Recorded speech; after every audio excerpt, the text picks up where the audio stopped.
Diócesis de Mayagüez y el Instituto Diocesano de Pastoral presentan el siguiente tema formativo: la Iglesia, intérprete de la Biblia, a cargo del Reverendo Padre Tomás Galarza Figueroa.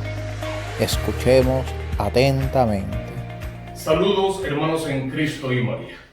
La Diócesis de Mayagüez, la Vicaría de Pastoral y el Instituto Diocesano de Pastoral les invitan a participar de estos temas formativos. La semana pasada tuvimos al Padre Ángel Rivera con el tema La Biblia, Palabra de Dios. Hoy continuamos con el tema La Iglesia, intérprete de la Biblia. Este tema es muy importante para el católico y ojalá que sea de bien para todos los que nos pueden escuchar. El tema La Iglesia, intérprete de la Biblia, tiene tres palabras básicas que deberíamos intentar traducir. Primero, la palabra iglesia. ¿Y cómo podemos definir sabiamente la palabra iglesia? Pues, en fin de cuentas, es una asamblea, una comunidad de hermanos que comparten una misma fe y un mismo ideal. Es una koinonía, una asamblea, una comunidad. Se congregan para alabar, para bendecir, para glorificar al Rey, darle honor, gloria y honra. Y a través de ese culto reverente, que en la iglesia es la misa dominical y otros actos litúrgicos, rendirle culto de adoración en espíritu y en verdad al Dios de Israel. Y también tenemos el propósito de acercarnos cada vez más a Dios, conocer y cumplir con su santísima voluntad, a fin de que las almas se puedan salvar, la tuya y las que dependen de ti. Además, la iglesia es intérprete. ¿Y qué es un intérprete en fin de cuentas? Es alguien que te facilita el poder comprender algo que, de no serte explicado fielmente por quien tiene la autoridad, el poder y el conocimiento, no lograrías entenderlo en su contenido real, como realmente fue dicho y para lo que fue hecho. Para un intérprete hay cosas de suma importancia. Lo más importante del intérprete es que sea fiel, o sea, la fidelidad. Fiel a quien lo dijo, a la persona que lo dijo. Fiel a quien se lo dijo y en las circunstancias en que eso fue dicho. Lo que se quiso decir en aquel momento determinado y la aplicación de eso que se dijo al presente. El intérprete tiene que tener como modelo que no es su opinión personal lo que él va a esbozar. Todo lo contrario, es el pensamiento, el sentimiento y la decisión de aquel que le manda a hablar. También tenemos que definir someramente la palabra Biblia. Y eso lo sabemos de memoria, solo lo repetimos. Viene de la palabra Biblia del latín, pero es un vocablo griego, biblos, y sabemos qué significa: libros, colección de libros, biblioteca. La palabra Biblia está vinculada sobre todo a las Sagradas Escrituras, que son los libros canónicos, principalmente del Antiguo y del Nuevo Testamento, para todos los católicos, los fieles católicos, y también para los protestantes en general. No es un libro de historia. La Biblia, hay que apuntar que no es un libro de historia. Ahora bien, narra o cuenta la historia de fe y de salvación de un pueblo. Conocemos la idea. Dios se elige a un hombre, Abraham. Abraham tiene una familia, Sarai e Isaac, si quieres Ismael. De esa familia un pueblo, el pueblo elegido, el pueblo de Israel. Y de entre ese pueblo Jesús viene y funda la iglesia verdadera. La Biblia no es un libro de historia. Podemos encontrar en ella datos históricos reales. La Biblia es un libro que narra la historia de fe y el proceso de salvación de todo un pueblo. La Biblia cuenta con lo que vamos a denominar el magisterio de la iglesia y queremos verlo desde la Biblia misma, más o menos en su fundación. Vamos a referirnos al Evangelio según San Mateo en el capítulo 16, versos 13 y siguientes, aunque vamos a ver estos tres, uno en particular. ¿Qué pasa aquí? Jesús funda su iglesia y dice literalmente que es sobre la cabeza de Pedro. Conocemos el texto. tú eres Pedro, sobre esta piedra edifico mi iglesia, una en singular. Los vientos del mal no prevalecerán sobre ella. Queda claro que habría vientos de mal, que habría dificultades, que habría división, que habría enemigos, pero nada de eso podrá contra la iglesia verdadera.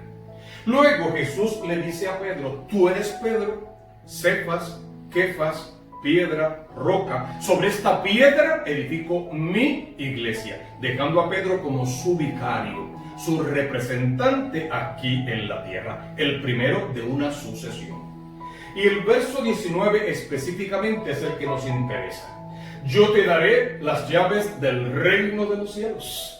Lo que ates en la tierra quedará atado en el cielo, lo que desates en la tierra quedará desatado en el cielo. O sea, Pedro, yo te doy el mando, te siento en la cátedra, te doy la autoridad, tú mandas en la iglesia. Lo que tú digas se va a hacer, lo que tú prohíbas queda prohibido. Tú eres entonces el que guía, el que educa y enseña y el que lleva a la iglesia a puerto seguro. Eso todo y más podemos verlo en Mateo 16, 13 y siguientes. Veamos por lo menos 3 tópicos del catecismo de la iglesia, que no es la Biblia, pero que es un documento oficialísimo, respetado tanto por católicos como por protestantes. En el número 85, ¿qué dice literalmente el catecismo de la iglesia? El oficio de interpretar auténticamente la palabra de Dios, sea oral o sea escrita, ha sido encomendado solo al magisterio vivo de la iglesia, el cual lo ejerce en nombre de Jesucristo, es decir, a los obispos en comunión con el sucesor de Pedro, el obispo de Roma, Pedro en aquel momento, Francisco al presente. Pero es la iglesia verdadera la que tiene la encomienda de interpretar. En adición a eso, en el número 86 va a decir, el magisterio no está por encima de la palabra de Dios. O sea, el magisterio no le dice a la Biblia lo que la Biblia tiene que decir. Solo interpreta auténticamente lo que Cristo dijo y lo hace llegar a nuestros días por el bien de todas las almas. Si no, se está presto para su servicio, para enseñar puramente lo transmitido. Pues por mandato divino y con la asistencia del Espíritu Santo, lo escucha devotamente, lo custodia celosamente, lo explica fielmente y de este único depósito de la fe saca todo lo que propone como revelado por Dios para ser creído. O sea, el fin último del magisterio, en fin de cuentas, es escuchar, custodiar y explicar el depósito revelado para hacerlo llegar íntegro a todas las generaciones. Es importante el número 87, porque habla de ti y de mí como los fieles de la iglesia verdadera. Los fieles, o sea, tú y yo, recibimos con docilidad las enseñanzas y directrices que nuestros pastores nos dan en diferentes formas. ¿Por qué tenemos esa confianza y recibimos esa enseñanza con tanta fe y con tanta esperanza? Porque está basado en Lucas 10:16. El que a ustedes los escucha, a mí me escucha. Jesús mandó a sus apóstoles en su nombre, pero nos advirtió en otros versos que había otros profetas que iban en nombre de Dios, pero que Dios no los había enviado. Vamos a ver también unas cuantas frases que son importantes para nosotros.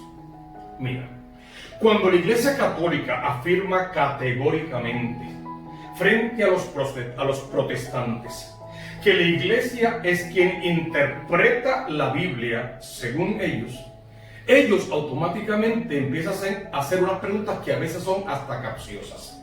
Comienzan preguntando, ¿de dónde sacan esta temeraria afirmación los católicos? ¿Qué iglesia es esa? ¿A qué iglesia se están refiriendo? Y dan algunos ejemplos. ¿Acaso se refieren a la de Alejandría, fundada por el obispo Marcos en el año 70 después de Cristo? Bueno, puede que se refieran a la católica fundada por el romano Constantino en el 303. O también a la iglesia del apóstol San Pedro, supuesto fundador de la Iglesia Católica. Y así van haciendo una diferencia entre todas las diversas iglesias que fueron naciendo en diferentes territorios del mundo que se conocía. Al referente que tenemos que advertir, primero, estas iglesias locales no eran comunidades independientes. Eso es lo primero y más importante que hay que aclarar. Porque el modo protestante funciona así. Cada pastor funda su propia iglesia. Si hay contienda, disgusto o división, se separan y fundan otra más y así continúan. Puede que se reúnan en concilios, pero siguen siendo iglesias distintas, diferentes, privadas. Tal como pasaba en las diferentes tribus del Antiguo Testamento, eran 12 tribus, pero se consideraban una sola nación. Lo mismo pasa, exactamente lo mismo pasa con la Iglesia Católica. Por ejemplo, la de Alejandría, fundada por el apóstol San Marcos. ¿Qué pasó allí? Que Marcos llegó a Alejandría con el mandato expreso que le daba Jesucristo, que de Pedro y los demás apóstoles aprendió. Y fue no a fundar la iglesia de San Marcos, sino a darle continuidad a la iglesia de Cristo, a la iglesia verdadera. En el caso del romano Constantino hay cosas muy importantes que afirmar. ¿Qué pasa con este varón? Que en algún momento abrió su corazón a la inspiración del Espíritu Santo. Y porque ese corazón se abrió, él le dio paso a los diferentes credos para que pudiesen ser predicados libremente. La Iglesia Católica, credo naciente, también llegó y se predicó públicamente y libremente. Y creció el número de los católicos de forma espectacular. Constantino no fundó la iglesia allí en el 313. Él abrió una puerta que el Espíritu Santo utilizó para que la iglesia que Cristo vino a fundar creciera y se esparciera por el mundo entero. Pero de ninguna manera, bajo los 5 sentidos, se puede decir que Constantino fundó tal cosa como la iglesia. Y el apóstol San Pedro sí lo hizo. Pero ¿fue Pedro? No, fue Cristo.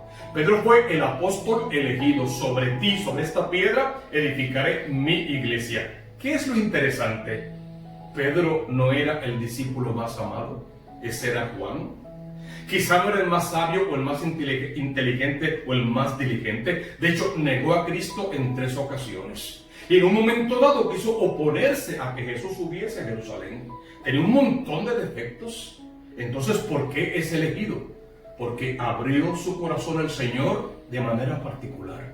Y dentro de todas sus limitaciones, dejó que el Padre le hablara al corazón y aceptó en su corazón y confesó con sus labios que Jesús es el Mesías. Tú eres el Mesías, el Hijo de Dios vivo, el que tenía que venir a este mundo. Cristo lo felicitó, sobre él fundó la iglesia verdadera y le entregó las llaves del reino de los cielos.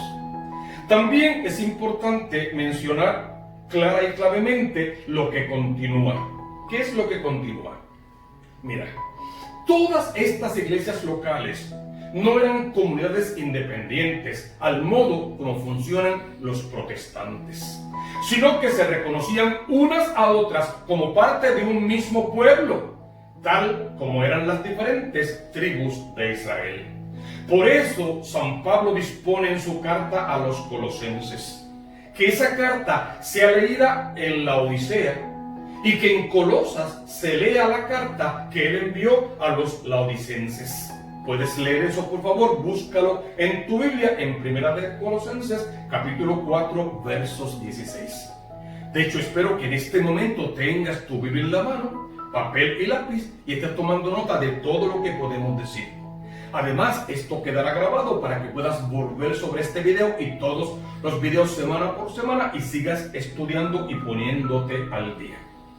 ¿Qué dice la primera carta de los Corintios en el capítulo 1, versos 21 al 23? Es Pablo. Pablo llegando a Corinto. ¿Qué encuentra Pablo en Corinto? Una iglesia dividida, una iglesia sectaria. Conocieron el Evangelio, se convirtieron, pero muy pronto lo abandonaron y comenzaron a interpretar lo que querían y a seguir a hombres. Y Pablo los confronta. Ven acá, tanta división y tanto malestar entre ustedes. ¿Cómo es que uno dice, yo soy de Pablo, yo soy de Apolo? ¿Quién es Pablo y quién es Apolo? Son solamente signos en el caminar hacia Dios. Solo instrumentos que nos deben llevar al Cristo de la gloria. Y al final del día, ¿qué debemos decir los instrumentos? Siervo inútil, solo hiciste lo que tenías que hacer. Ojalá que hagamos lo que tengamos que hacer y lo hagamos bien. Lee por favor en tu casa la primera carta a los Corintios en el capítulo 1, versos 23. Además, vamos a ver un pensamiento católico, pensamiento generalizado. Decimos los católicos, la interpretación de la Biblia solo es válida cuando es fiel al magisterio de la Iglesia Católica. Eso es una verdad universal. Todo católico que se precie de serlo cree y enseña esto. Ante este pensamiento católico, un pensamiento protestante, la Iglesia no determina lo que enseña la Biblia, sino que la Biblia determina lo que enseña la Iglesia. Ya dijo el Catecismo de la Iglesia Católica que el magisterio no está por encima de la palabra. Claro que la Iglesia no determina lo que enseña la Biblia. La Iglesia jamás le ha torcido el brazo a la Biblia para que la Biblia diga lo que la Iglesia quiere. La Iglesia ha interpretado sabia y auténticamente lo que Cristo dijo y nos lo ha hecho llegar hasta nuestros días. Una interpretación que solo podría hacerla o el que dijo lo dicho o aquel a quien se lo dijo tiene la autoridad para interpretar. Entonces, estos dos pensamientos tienen su importancia. Ahora bien, ante estos pensamientos, tanto el católico como el protestante, ¿qué dice la Biblia de ella misma? Léelo por favor en tu Biblia. Evangelio según San Juan, capítulo 1, verso 25. Y hay también muchas otras cosas que Jesús hizo y dijo, y que no están contenidas en este libro, y que si se escribieran en detalle, pienso que ni aún el mundo mismo podría contener los libros que se escribirían. La Biblia está diciendo de ella misma que ella no contiene todo el depósito revelado de la fe, y eso es realmente importante. Sobre eso hay un pensamiento protestante. La Biblia se interpreta sola, no necesita de intérpretes, no necesitamos un magisterio. Eso sería una interpretación privada. Lo afirman y lo triste es que lo creen y malamente se lo enseñan a otros. Ante eso, una aclaración católica. Interpretación privada es cuando se hace a un lado la enseñanza de la Iglesia y cada uno libremente interpreta su propia voluntad. La Biblia no es la opinión personal de nadie. La Biblia es la palabra viva de Dios que nos llega a través de la Iglesia y del magisterio de la Iglesia verdadera.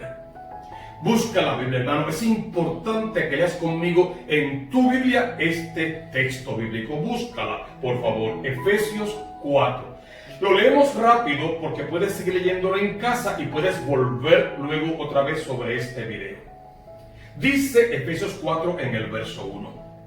Y yo, habla Pablo, el prisionero de Cristo, los exhorto pues a que se muestren dignos de la vocación que han recibido.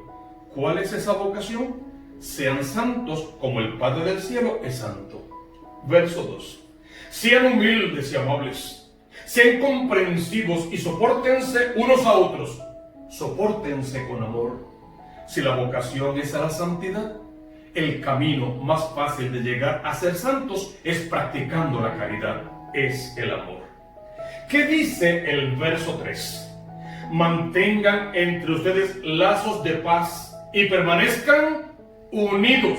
Por favor, subraya esa palabra en tu Biblia. Permanezcan unidos en el mismo espíritu.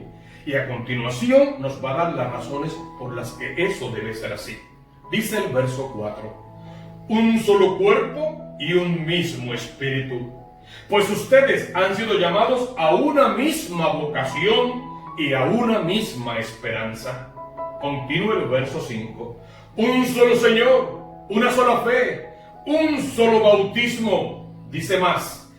un solo Dios y Padre de todos, que está por encima de todos, que actúa por todos y está en todos. Por eso tenemos que mantenernos unidos bajo una misma fe. Un solo Dios, un solo Señor, un solo bautismo concluye una sola iglesia. Dice el verso 7. Cada uno de nosotros ha recibido su talento y Cristo, nadie más, Cristo es quien fijó la medida de sus dones para cada uno.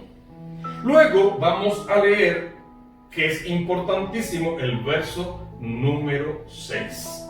Un solo Dios y Padre de todos. Perdón, el verso número 11. ¿Y dónde están esos dones? Unos son apóstoles, otros son profetas, otros evangelistas y otros maestros. Jesús mismo quiso en su palabra que muchos de nosotros tuviésemos diferentes dones y talentos, pero a algunos les dio el magisterio, la obligación de enseñar, de educar, de llevar a las almas a Dios. Lee entonces el verso 12. Así preparó a los suyos para las obras del ministerio en vista de la construcción del cuerpo de Cristo. Y eso lo entendemos. En ese cuerpo, Cristo es la cabeza, la iglesia es el cuerpo de Cristo. Verso 13. Hasta que todos alcancen la unidad en la fe. La razón por la que la Iglesia Católica interpreta la palabra de Dios desde el magisterio de la Iglesia, cuidando el depósito revelado de la fe, es porque el cuerpo de Cristo tiene que mantenerse en la unidad de la fe, de una misma fe. No es un cuerpo desmembrado, es un cuerpo unido en una misma fe y en una misma alabanza. El verso 14, y aquí debes detenerte. Vamos a verlo con cuidado.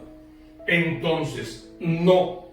Tú puedes ver ese no. No es no.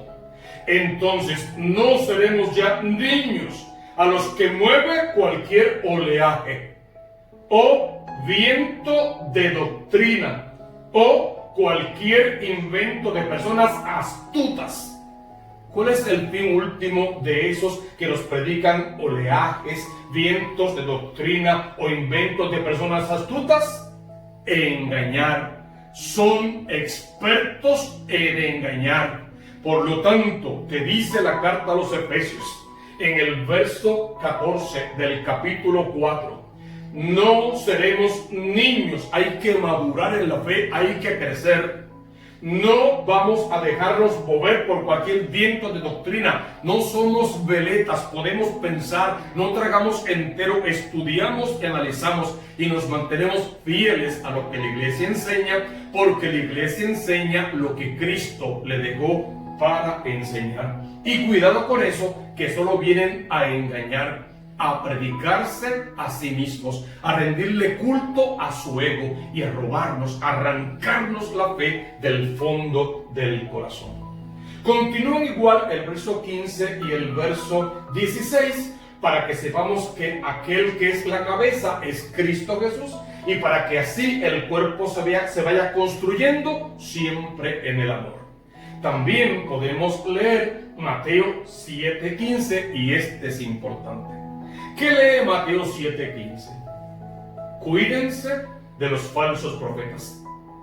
Se presentan ante ustedes con piel de ovejas, pero por dentro son lobos rapaces. Por lo menos en mi campo decimos, más claro, no canta un gallo. Vamos a ver algunos textos bíblicos. Espero que estés trabajando con tu Biblia y que vuelvas sobre estos videos para repasar todos estos textos. Segunda de Timoteo 3, 16, 17. Toda escritura es inspirada por Dios. Es lindo cuando dice eso la escritura. Toda escritura es inspirada por Dios y útil para enseñar, reprender, corregir e instruir en justicia, a fin de que el hombre de Dios sea perfecto. Sean perfectos como nuestro Padre del cielo es perfecto, equipado para toda clase de obra buena. ¿Cuál es el fin? Pasar por el mundo tal como Cristo pasó. ¿Y cómo Cristo pasó por el mundo? Dice la palabra, siempre haciendo el bien. Busca tu Biblia, Segunda Tesalonicenses, capítulo 2, verso 15. ¿Cómo lee? Por lo tanto, hermanos, manténganse firmes y guarden fielmente las tradiciones que les enseñamos, de palabra o por carta. La Biblia no existió siempre. No siempre fue como está en tus manos ahora. Es el regalo que Dios a través de la Iglesia Católica le legó al mundo. Y antes de que la Biblia fuera la Biblia, ya estaba la tradición. Por eso podemos afirmar categóricamente, según San Pedro en la segunda carta, capítulo 1, versos 20 al 21. Pero ante todo sepan esto, que ninguna profecía de la Escritura es asunto de interpretación personal, pues ninguna profecía fue dada jamás por un acto de voluntad humana, sino que hombres inspirados por el Espíritu Santo hablaron de parte de Dios. No es una parcela privada, es la palabra de Dios que la Iglesia se encarga de ministrar y administrar. Por lo tanto, hermano, y entiéndelo bien, tanto la tradición, la palabra hablada, como la Escritura, ambas deben ser vistas como enseñanzas del Espíritu Santo de Dios. No olvides ese dato, no olvides ese detalle, la tradición de la Iglesia Católica, esa que empezó de boca en boca y que después los apóstoles y sus discípulos comenzaron a escribir para que nadie pudiera mal interpretarla. Lucas es el que nos va a decir eso con todas las letras. Se encargó de recopilar de primera mano para que la enseñanza no se desvirtuara y así llegara a nuestros días. Segunda de Pedro, capítulo 1, versos 16 al 21. En efecto, hermanos, no hemos sacado de fábulas o de teorías inventadas lo que les hemos enseñado sobre el poder y la vida de Cristo Jesús nuestro Señor. Con nuestros propios ojos hemos contemplado su majestad. Habla o se refiere sobre todo al momento de la transfiguración. ¿Y qué dice de ese momento? En el versículo 18, nosotros mismos escuchamos su voz venida del cielo estando con él en el Cerro Santo. Pedro estaba allí y está transmitiendo lo que vio y lo que escuchó, más lo que Cristo le sembró personalmente en el corazón. Y por eso tiene la autoridad para decir, sépanlo bien. Ninguna profecía de la Escritura puede ser interpretada por cuenta propia, pues ningún profeta ha venido por iniciativa humana, sino que los hombres de Dios han hablado movidos por el Espíritu Santo de Dios. Es hermoso ese texto, búscalo, léelo y reléelo. En conclusión, ¿qué tenemos que decir? La Iglesia es la intérprete de la Biblia. Eso debe quedar claro en cada corazón. Tú lo sabes y yo lo sé. Todos podríamos interpretar cualquier texto, el texto que sea, todos podríamos interpretarlo. Y esa interpretación se va a conocer como interpretación privada. ¿Cuánto vale una interpretación privada? Vale tanto como la opinión de cada uno, o el prestigio que tenga el que emite esa opinión, pero no deja de ser una opinión privada y no tiene que ser acatada por todos los demás. Es todo lo contrario cuando se trata de una interpretación auténtica, y esa es la que hace la Iglesia sobre las Sagradas Escrituras. La interpretación privada es bien diferente a la auténtica. La privada es la mía, lo que yo creo, lo que me gusta, lo que a mí me parece, como me gustaría que fueran las cosas. La interpretación auténtica es el pensamiento de Cristo, el sentimiento de Cristo, la historia de salvación toda enmarcada en la persona de Cristo. Y esta interpretación auténtica vamos a verla de dos formas. Primero, la interpretación que hace el propio autor del texto. En algunas parábolas, Cristo no solamente dictó la parábola, sino que acto seguido nos dejó una interpretación. Ya no hay que intentar saber lo que esa parábola quiere decir. El mismo autor ya nos lo dijo. en otras tantas no. Entonces, ¿quién interpreta esas otras? La segunda opción, la interpretación que hace otra persona. ¿Cualquier persona? No, ahí está la diferencia. Otra persona con la autoridad delegada por el autor. El autor es Cristo. Y le delegó la autoridad a Pedro. Te entrego las llaves del reino de los cielos. Y el gobierno de la iglesia a Pedro y por ende a Francisco. Por lo tanto, es el Papa, obispo de Roma, y nuestros obispos los que tienen el poder para interpretar sabiamente la palabra viva de Dios. Es un privilegio poder llegar a tu casa e intentar llevarte estas ideas, ojalá que te sirvan. Pero tienes que seguirnos la semana entrante. El tema será la palabra de Dios en la liturgia y estará a cargo del padre José Rafael Cepeda de los padres agustinos. Ojalá que todo el amor de Dios venga con poder sobre nosotros y podamos entender que la Biblia es palabra de Dios, que la iglesia tiene poder para interpretar la Biblia y que tú y yo solo estamos aquí para hacer lo que nos toca. Bendecido con poder en el nombre del Padre, y del Hijo, y del Espíritu Santo.